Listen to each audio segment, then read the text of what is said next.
Shinder here on Drum Talk TV. Thanks for joining me here with my special guest, Emmanuelle Caplette. Hello! So great to see you finally in person here in Montreal in Emmanuelle's studio. Yes. With her great drum kit here, which we're going to talk about.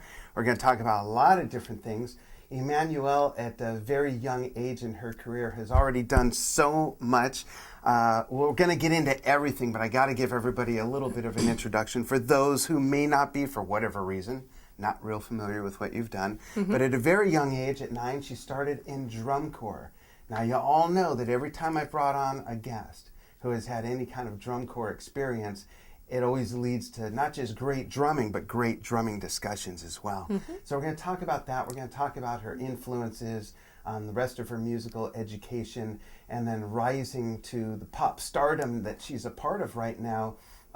Now, you know, I don't really like to use the word YouTube sensation, but let's face it, you've had a lot of success by putting a lot of great videos on YouTube. You've won over a lot of fans, not just your drumming, but your charm. I've never said this to anybody, but you have the best endings of any drum videos I've ever seen. And we're going to visit some of those. They're great.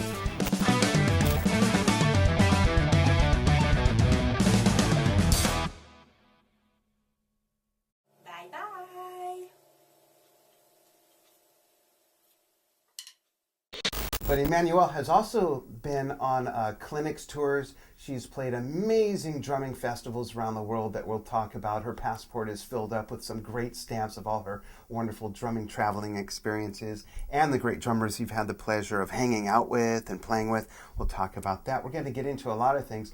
I also want to mention there's a great article that you're featured in the winter 2012 issue of Tom Tom Magazine, issue number 12.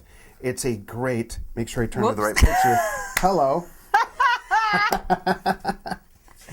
It's a great article. It's not real long. Anytime I read a great interview, I always want more. Tom Tom Magazine, in my opinion, is absolutely one of the best drumming publications on the market. Their photography is great. And this is in fact, this is such a great picture of Emmanuelle. It's the screensaver for all 9 computers at Drum Talk TV. Thank you for that. My pleasure. And a lot of people actually have written me and ask her about the tattoo. But that's not a tattoo, It's not a tattoo. No, it's a body painting. Right. Yeah. Right. Yeah. So. Yeah. What's the story behind that, if you don't mind me asking? Oh, the story, it's because I worked with a singer for children's, and she has a character, and it's a frog. And the body painting girl, I don't know to say that. Right. She designed the frog on her, and I love her work. And I asked to her, would you like to draw a tattoo? Right. So she told me, yes, of course, it will be cool for your photo shoot. So that's great. Yeah, and it worked out really well. Yeah. A lot of drummed up, no pun intended, but it drummed up a lot of interest. And people just love it. I mean, they were asking me about it. I'm like, I don't know. I'll ask her. Yeah, no, it was just a body painting, and I didn't want to take my shower after because it was like, how long does it last? Does it last? How long does it stay on? Just one day. Oh, okay. Yeah. Until you wash it. Yes. Okay. That's it. So you didn't shower for like 2 weeks, so you could show it off. Oh, okay. No. So let's start kind of from the beginning, Emmanuelle. You're 9 years old, and you get into, of all things, drum corps. Yeah. Now, here we are in 2013, and let's face it, a lot of people still think that female drummers is kind of a weird thing. Like, why do girls have to get into drumming? Why don't they play the harp or the flute or the guitar or something? And I don't think there's anyone on the planet, other than Mindy Abovitz, of course, at Tom Tom Magazine, she would be the exception, that's a bigger advocate of female drummers than myself and our team here at Drum Talk TV. So my question is, what was it at 9 years old that got you not just interested in the drums, but drum corps? Because that's very... It's strict. I mean, you have to really stay within guidelines, not just in playing, but you learn discipline and all kinds of things with it, right? Discipline, yeah, exactly. And no, drum corps, I started at 9 years old, and my friend told me, do you want to play drums or trumpet? And I'm like, oh, maybe drums. It's cool. We travel all around of the Quebec area, and we do some parades. Parade. And so I'm like, oh yeah, I love music. My father is a musician, so okay, why not? So I went to a practice, and I fell in love with the snare drums. Yeah, I just ate it, and I was like, oh, I want to play that for the rest of my life. Wow. Yes, you seriously. knew that then? Yeah. Wow. Yeah. And then what was the next step? Did your mother or father enroll you into drum corps? Or did you start taking traditional style drum lessons? I just start drum corps each weekend. It was each Saturday we were rehearsal. So yeah, we did that for 1 year in my first drum corps. Right. And I just keep it going until 18, right. like that. And I competed, right? Yeah, exactly. Yeah, you and won some championships, some competitions. Talk exactly. about that. What was it like to go from 9 years old to now you're winning championships as a teenager? Yeah, but I did my first DCI, the Drum Corps International Championship, at 13 years old. Wow. Yeah, so we traveled in the States with a good drum corps from Quebec.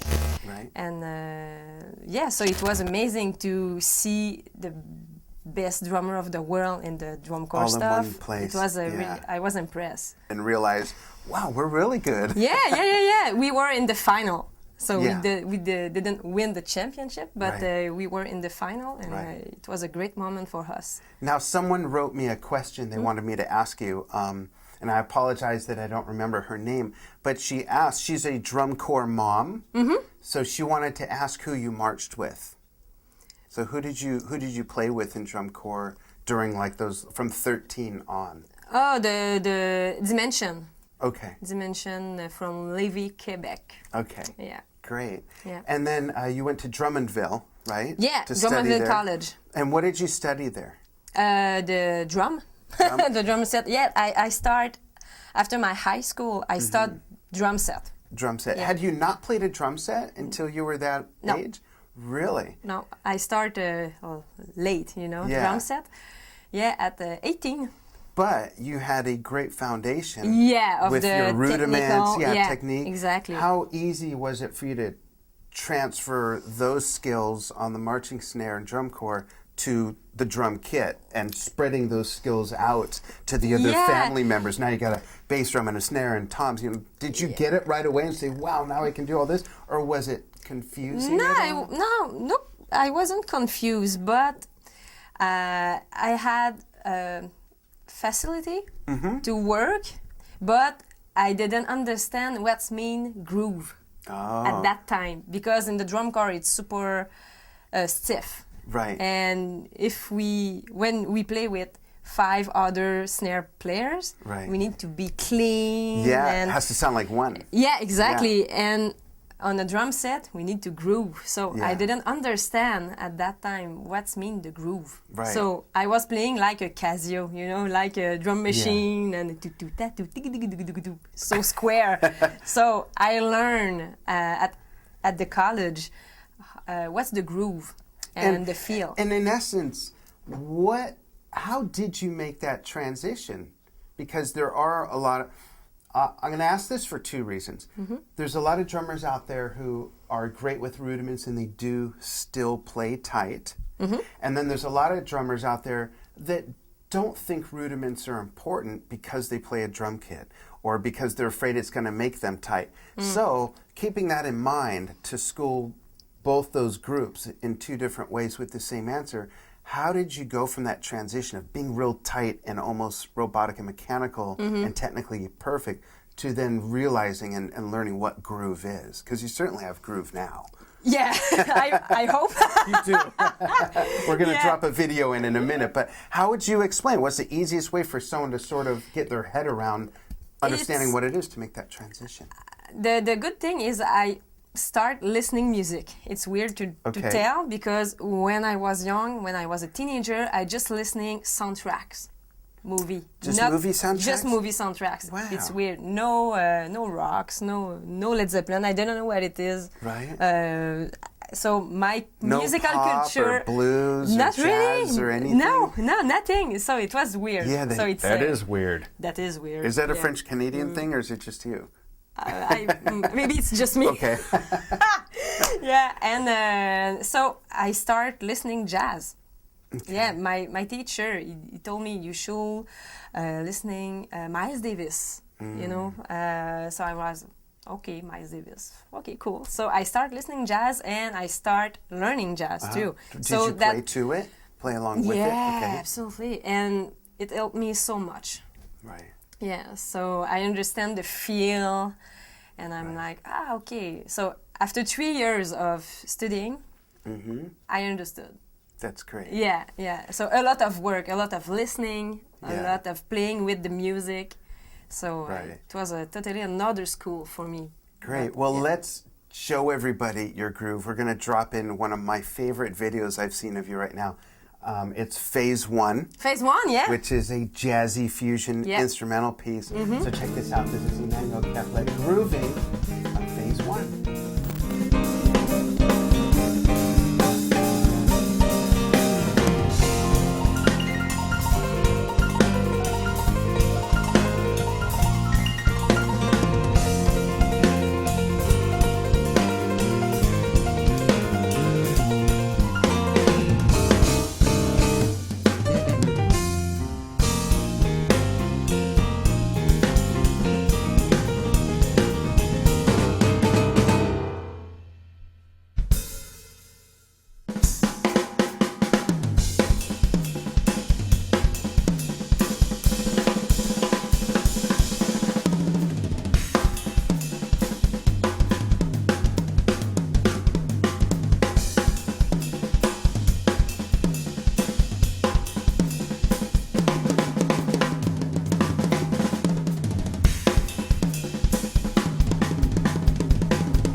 So that's a great demonstration right there of groove. I mean, what a long way to come from, just being so tight and technical, which you have to be for drum corps, so that 5 people can sound like one, to doing something like Phase 1, What do you think is the most important thing a drummer should keep in mind so that when they play the set, whether it's jazz or blues or hard rock, what can you recommend so that they can play relaxed but still play, with volition, still play with force, and velocity, but still be relaxed? Because you're obviously very relaxed when you play. I am relaxed, but a drummer needs to play for the music, for the melody, okay? And if you are stiff, you doesn't work with the music. Right. So for me, it's just natural to just play, not think. Right. Don't overthink it. Exactly. Yeah. Yeah. Do you do anything special with your breathing when you play? Or is it a good question? unconscious? I work on it when I was young in the drum corps because it was really important because we do some. We walk a lot with the instruments. So you do a lot of synchronized maneuvers, right? Exactly. Mm-hmm. And but now I know I breathe normally. I think. Right. I think. Yeah, because I'm not red. Right. Right. I'm not. And like that's this. my point. You don't turn colors and you don't look winded. No. At the end of your playing. Mm-hmm. So I wonder because I see a lot of people play. And they look very winded when they're playing. And they may say, well, I'm playing harder. But I think I play a lot, and I can play pretty hard. Mm-hmm. And I personally use some yogic breathing while I'm playing. That's great, yeah. And that keeps me from, and I'm like 3 times your age. And I don't get winded when I play. Yeah. So that's why I was curious, about that question. And I don't eat, with my arms and... Right. Everything is here. Right, in your fingers and wrists. Exactly. Right? Yeah. So I feel super relaxed, comfortable. Right. So, yeah. Let's talk about your clinics. Okay. Tell everyone, what goes into designing a clinic? How do you decide when you're going to go out and do a clinic, okay, this is what I'm going to show. This is what I'm going to demonstrate. What goes through your mind when you're, getting ready to design a clinic? Yeah, I want first to talk about my passion, about the music. Right. And I want to give some advice, exercises about the technique and the rhythms because it's really, really important for a drummer. Right. To have a good technique. And so I talk a lot about rhythms on a pad, when you practice on a pad, and how to apply it on a drum kit. Right. So I give a couple of exercises about that, and I talk about some qualities and skills when you record in studios. Right. Really important because if you play a drum solo in a pop song, doesn't work. It doesn't make sense. Right. Yeah. And that I think also goes back to playing for the music. Exactly. Understand your role as a drummer for whatever that music is that you're playing. Yeah. Right. Yeah.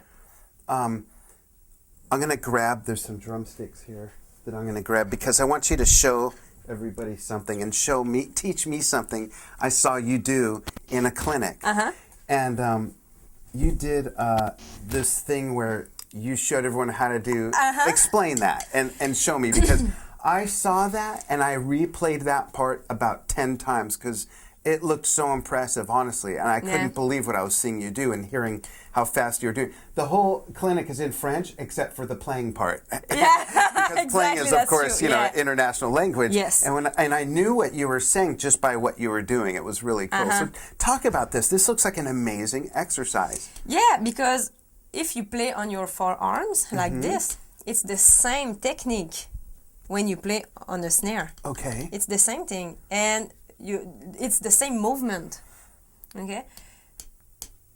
It's the same thing. You play with your fingers. Right. And if you play like this, it doesn't work. Right. It's this. You know what I mean? Yeah. And then you did the doubles. Yeah. Show that exercise because that's something I want to... It's just... What I like about this is you're not relying on the bounce or you can practice on a pillow. Okay. And it would do the same thing? Yeah, it's the same feeling. So it's important to have the same sound, not like this. Right. Tick, right. Keep it even. Yeah.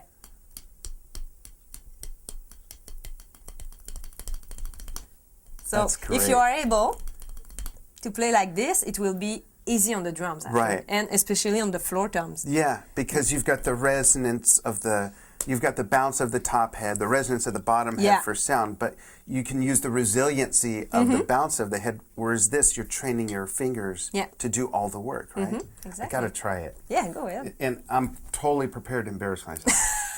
Did I tell you I've never played drums before, though, either? No. Nah.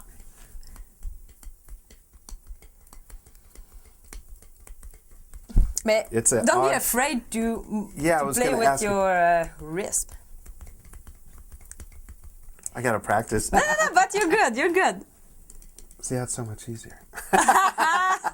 That's a great exercise. Yeah, this is a great exercise. What do people say when you do your clinics, Emmanuelle? What's the thing you hear the most from people after you put on a clinic? I presume you hang out and maybe sign some autographs, talk to some people. Yeah. Is there something you hear more often than others from people? Something they ask you or comments that they make about the clinic they just saw? The people love when I talk about self-promotion. Oh. Yeah, thank you for the tricks and about how you record your videos, because I talk about this too. Right. And the tricks like this. So it's so cool. Oh yeah, it's easy. Not easy, but it's easy to learn. Right. You know what I mean? Yeah. So okay. And they get the results. Yeah, exactly. Right? Yeah. And after I got so many emails of thank you for coming. I love the way you teach. Mm-hmm. I'm like, oh, cool. Thank you. You do have a really good style, you know. Not just playing, but I mean, when you do your clinics, it seems like you have everybody with you, you know. Yeah. You're real personable, you know, you got a great personality. Like I said, I'll use the word again, a lot of charm comes through in your playing. And I was thinking about this morning before we got together. I was thinking of all my favorite drummers, and I was trying to think of what's one of the main things they have in common. And a lot of my favorite drummers span many different genres of music. And what they all have in common is something I see in every one of your videos, and that is that you're so relaxed and that you're having so much fun. I mean, you can tell the passion just comes right out of you. And then, like I said, then you have this little thing at the end of every video that's just great. Yeah. I love it. I love it. I want to drop in another video for people to see. Okay. Because there's a lot of technique in this. A lot of, I like the syncopation and things like that. And so when we come back from watching this video, I want to talk about off times and playing patterns over patterns, things like that. Okay. So this song is actually by the same writer as the first piece you saw, Phase 1, and the writer was your instructor at Drummondville, is that correct? Yeah, he was the band teacher. The band teacher? Yeah, okay. Improvisation and Sylvain Marcotte. Yeah. This piece is another instrumental, and it's called Contravention. Check this out, nice and relaxed, and playing some great odd times on top of each other. Check this out.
So again, that is a piece that has a lot of great syncopation, different odd times. Yeah. For a drummer who's really into just 4/4 rocking out, what would you say to them to encourage them to stretch out a little bit and learn to play some of these other time signatures and play on the offbeats, the upbeats, and work with accents differently, and how that would help their playing for what they like to play the most? You know, how would it influence their playing, and why would it be worth the trouble, I guess is what I'm saying, for them to stretch out a 4/4 and learn something like phase one or contravention style playing? Oh, I don't know how to explain that, but you know, to play hot time signature like that, it's cool sometimes to play out of the comfort zone. Right. You know what I mean? Right. So the challenge. Yeah, it's for the challenge, and this is really interesting. It's you know, for me, fusion stuff like contravention, it's like a pop song. You know, I visualize like this song is like a pop song. So we have the theme, you know, solo, and we come back to the theme. So it's for me, it's like a pop. So it's structured the same, but the style of play is just a bit different, right? Yeah, just a bit different. So you give it the same approach. Exactly. Just for the me, it's the same. technique is different. Yeah, exactly. Yeah. That's cool. Let's talk about, you know, a lot of people have seen a lot of videos that were done in this room. Yeah. You obviously have some other videos that are on. You have, I noticed, over 2 million views on your YouTube channel, which is really amazing. Yeah. And I have a couple of you. Yeah. Yeah. And I've noticed how great the drums sound. So let's talk about your equipment. Let's talk about Sonar drums, Sabian cymbals. I know you use Evan heads. Yep. We were just playing with Vic Firth sticks. Yes. And you also have a really interesting recording setup. We'll talk about that after we go through the gear. So as you describe your kit, it's sitting right here with us. But as you describe the kit, I'll cut in some video that was taken of your kit as well. So tell the story that we talked a little bit about this morning, because I mentioned I saw the video of you picking up this kit. Yes. And it's the Accent series from Sonar. It's beach shells. And you wanted some special sizes made. So kind of tell custom sizes. Custom sizes. Tell that story and what you ended up with.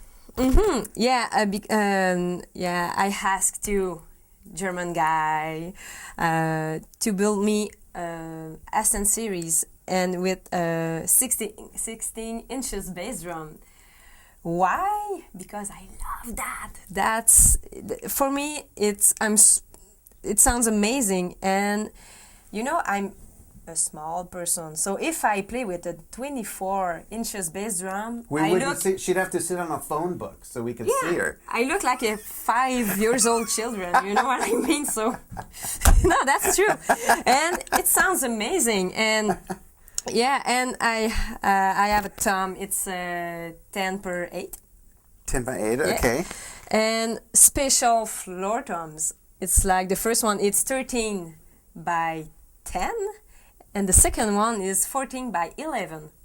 They're quite small. It's super small. But something that's very unique about your style is that you tune them down to big drum sizes. Yeah. I notice a lot of people these days are going with smaller sizes, faster sounds, shorter sounds. I find that a lot in reggae and gospel music, a lot of pop music. But you tune yours down to like a rock sort of tune. Exactly. And it works really well even if you are playing jazz or fusion. Yeah. What's the desire? What is the attraction for you to keep your drums that low, even and why the small sizes? If you're going to do that, kind of explain what's the connection there. Hey boy, how can I say that? It's just I feel really comfortable to play with a small kit, and seriously, it's easy to tune. Is it easier to tune? Yeah, it's more easy than a big floor tom. Right. It's probably easier to move too, right? Yeah. No, it's just this is my style. Yeah. I just fell in love with this drum when I tried it for the first time in 2007.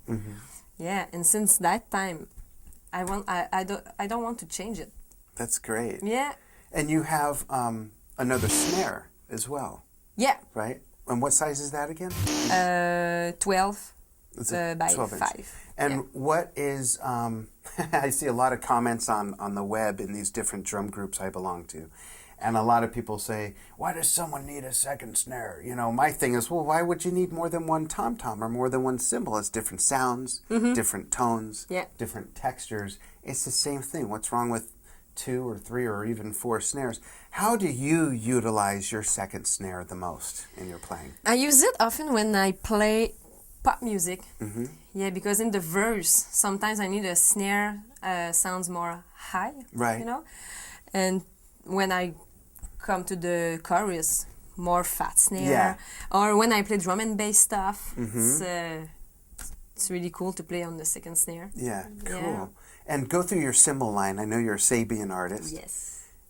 And how did you tell us what you have and how you went about choosing that setup? Boy, I really love the HHX series Evolution.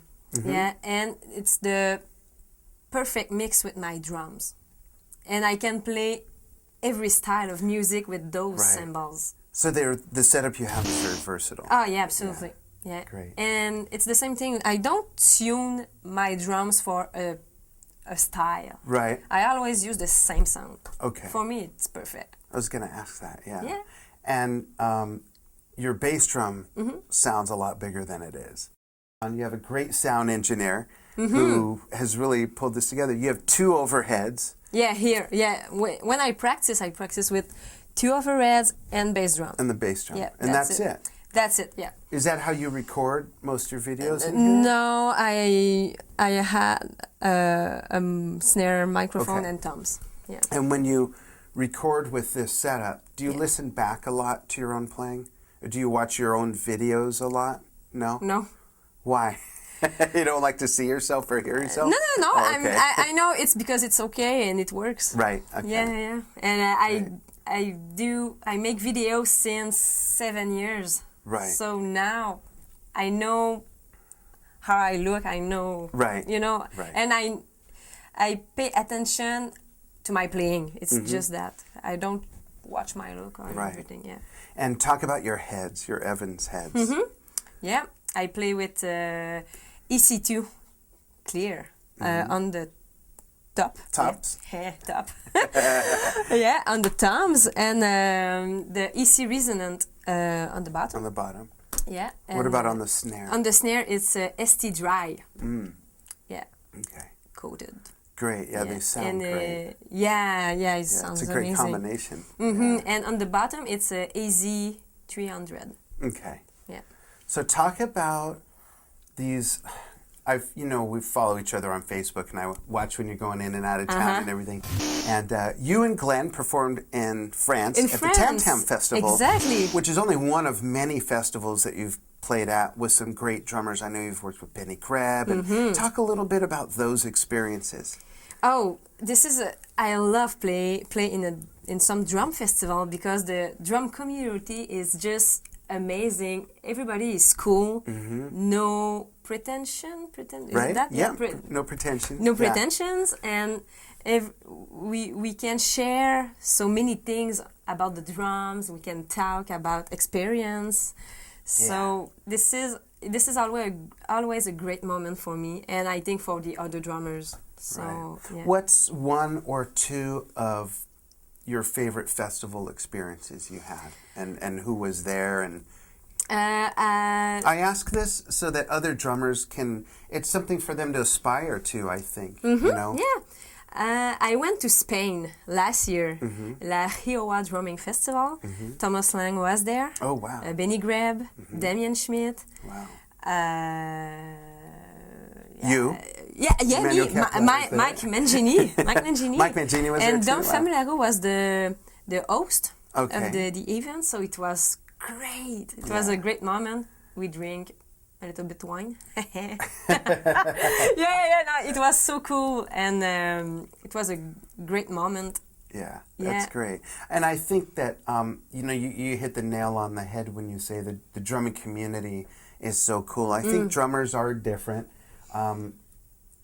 I don't think there's any competition No you know, competition. they're so much more open with each other and supportive of each other. Yeah. I love that about the drumming community. You know, I'm always getting just the nicest letters and letters on notes and stuff on behalf of other people. Like when we post about you, the great comments we get. It's really neat to see everybody get the love from fellow drummers. You know? That's it's awesome. Great. I don't know if it's like that in the other musical communities. I've noticed it some other, and not all, this isn't across the board, of course, but it just seems like there's a lot of other musical and musician communities where they're just a little bit more competitive. You know, they don't want to give up their secrets, or you know, where drummers are just so much more into each other's gear. Even if they work with different manufacturers and stuff, there's just I think in a way drummers are gearheads too. They're really into their stuff. You know, so here's a big question for you.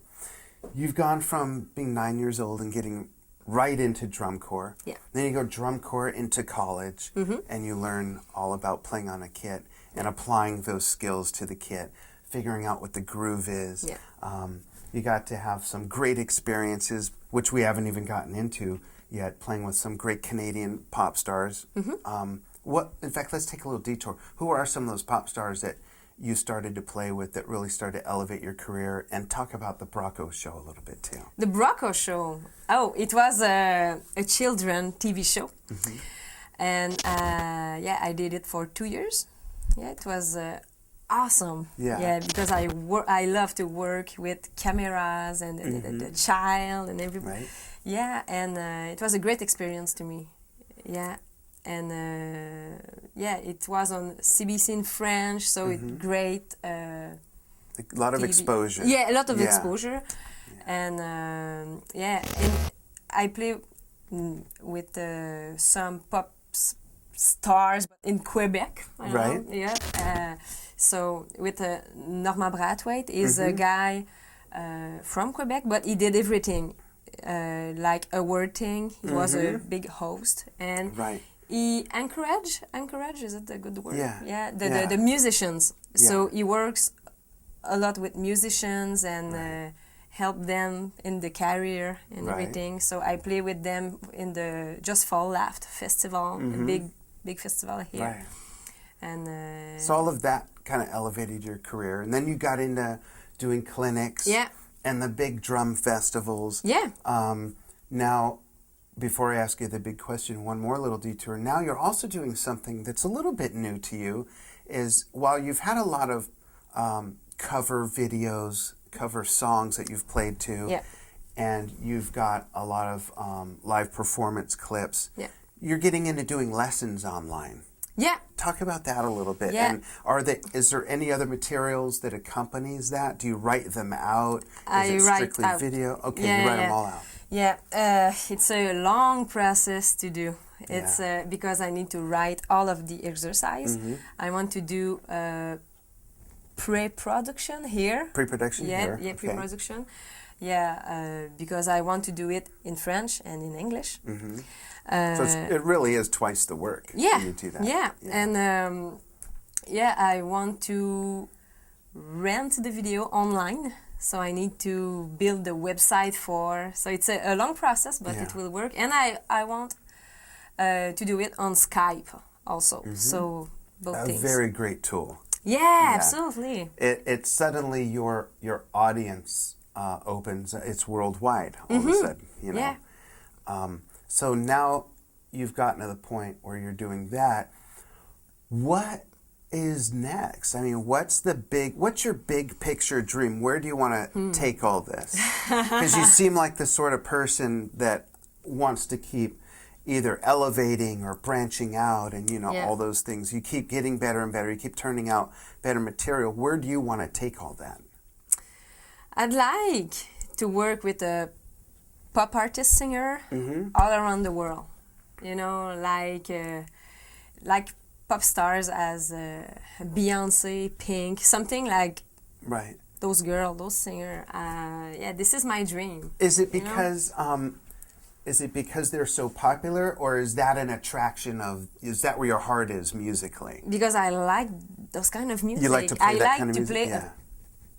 pop grooves. Right. That's my favorite thing Yeah. in the world. Is that backbeat why? always, yeah. Yeah. And I like to see people dance. Right. So, and You don't want to see me dance, believe me. Sure. Yeah, I'm sure No, you you don't don't. want Okay. No. Not all drummers can dance. We provide the beat, but not all Yeah, drummers exactly. can dance, I right? agree with you. Yeah, I mean, that's true, isn't it? Yeah. Most drummers I dance like a robot. don't even... Like this, you know what I mean? No, Most I'm drummers don't horrible. even I'm like a to horrible dance. dancer. Yeah. Terrible dancer. But we can provide the groove and the beat. Exactly. So all those experiences of drum corps and fusion and jazz and all of that, you pour all of that into pop, and that's really where you want to take this, is to play with a big pop star. Is that why a lot of your play along and cover videos are pop oriented? Exactly. Is that kind of That's the your reason. business card in a way to say, hey, this is what I do?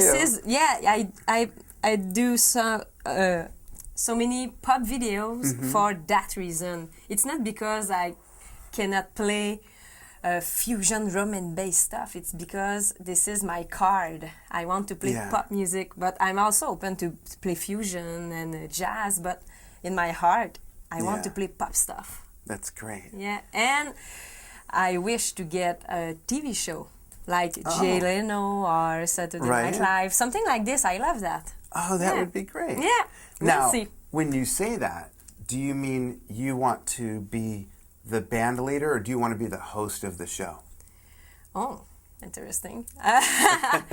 Why not the band leader or the drummer of the house band? Okay. But I like to talk too, but I need to improve my English speaking. No, you don't have to worry about that. It's funny, when Emmanuelle and I first started talking about this, she wanted me to send her a list of questions. And I said, well, I don't really do that, but why? And you said, so that I can kind of get to know the answers. Yeah. You're concerned about your English. I wanted to prepare my answers. Yeah, and I just laughed because I've seen so many of your videos, and we had talked on Skype and everything. I'm like, what's you worried about her English for? So I said, okay, so then we'll both do the interview in Russian instead. Oh, yeah. But we decided not to do that. It's better like this. Yeah, it is.